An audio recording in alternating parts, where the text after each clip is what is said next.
Hay historias que parecen planeadas a la perfección, crímenes fríos, calculados, sin testigos, sin errores. Durante años nos hicieron creer en el mito del crimen perfecto, pero la verdad es otra. Siempre hay algo, un detalle mínimo, un segundo de arrogancia, una cámara olvidada, un archivo que nunca debió enviarse, un error. Y en ese error se rompe la ilusión. Aquí no glorificamos asesinos.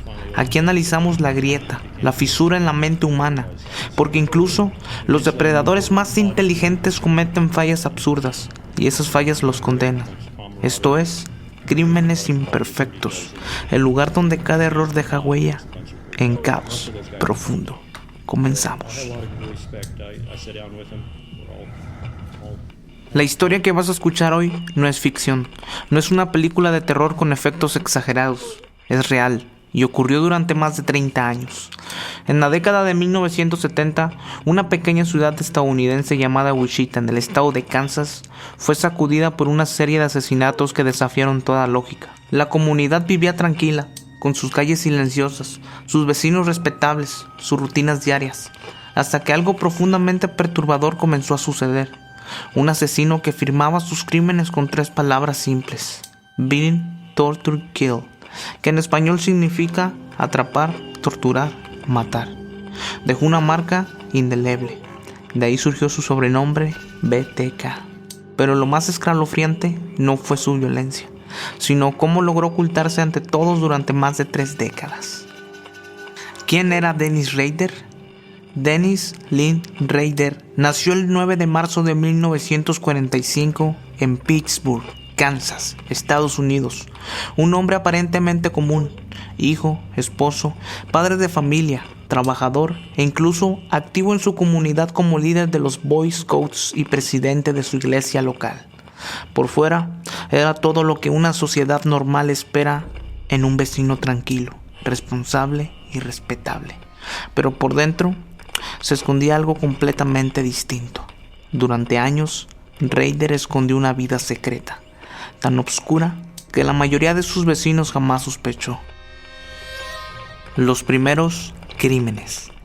El 15 de enero de 1974 ocurrió el primer crimen que posteriormente se conocería como parte de la espiral del terror de BTK. Esa mañana, los cuerpos de 4 miembros de la familia Otero fueron encontrados en su hogar en Wichita. Joseph Otero, señor de 38 años. Julia María Julie Otero, de 33 años. Joseph Otero II, Joy, de 9 años. Josephine Otero, Josie, de 11 años. Los niños mayores llegaron de la escuela y presenciaron el horror. Una escena que marcó para siempre, no solo a sus vidas, sino también a la comunidad entera. Rader había observado a la familia semanas antes. Esperó, estudió sus movimientos, preparó el ataque. Esa fue su entrada oficial, su primer proyecto, como él lo llamó después. Rápidamente se convirtió en un misterio sin resolver que dejó a la policía atónita. Nadie entendía cómo alguien podía entrar, matar con tanta brutalidad y desaparecer sin dejar huellas claras. Crímenes y burlas. Después de aquel primer asesinato, BTK no se detuvo. Durante los siguientes años cometió más muertes, una detrás de otra, y sobre todo comenzó a comunicarse con las autoridades y con medios de comunicación locales. Cartas, mensajes, incluso dibujos macabros, cada uno con la sigla BTK. No solo describía lo que había hecho, se burlaba de los investigadores.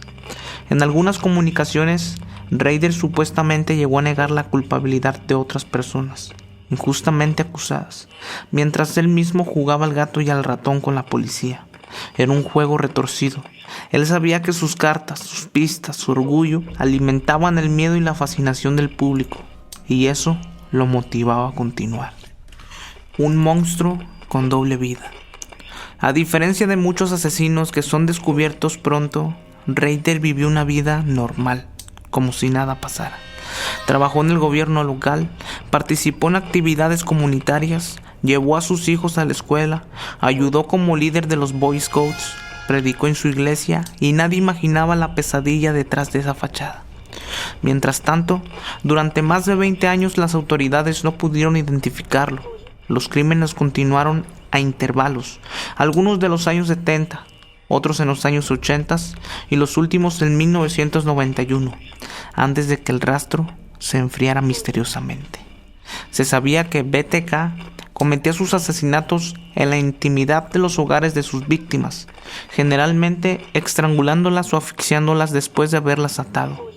Para sus propios fines, mantenía recuerdos, trofeos y registros sobre sus crímenes, objetos que guardaba cuidadosamente como si sospechara que algún día alguien los encontraría. El silencio y la reapertura. Después de 1991, BTK dejó de comunicarse.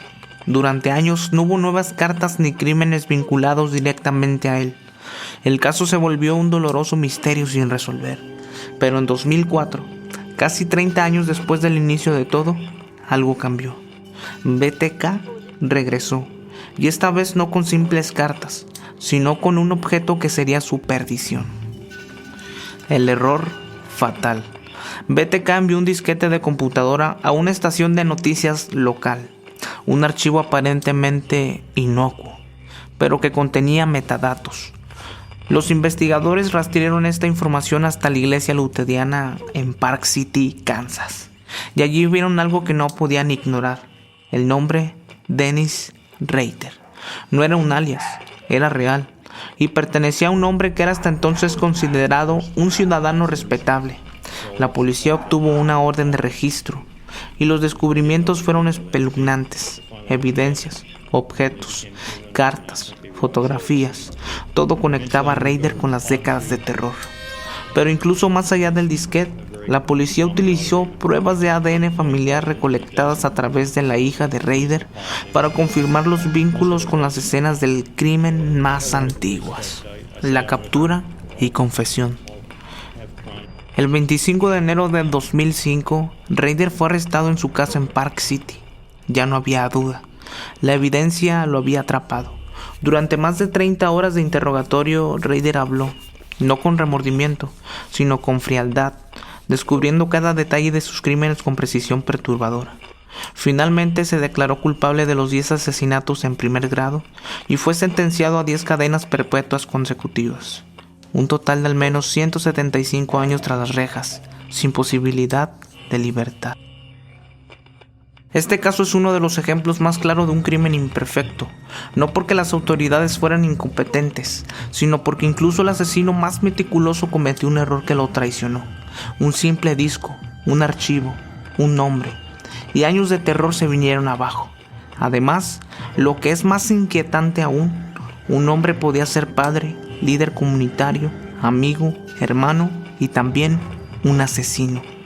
Ese contraste fue su verdadera falla, el estar oculto a plena vista.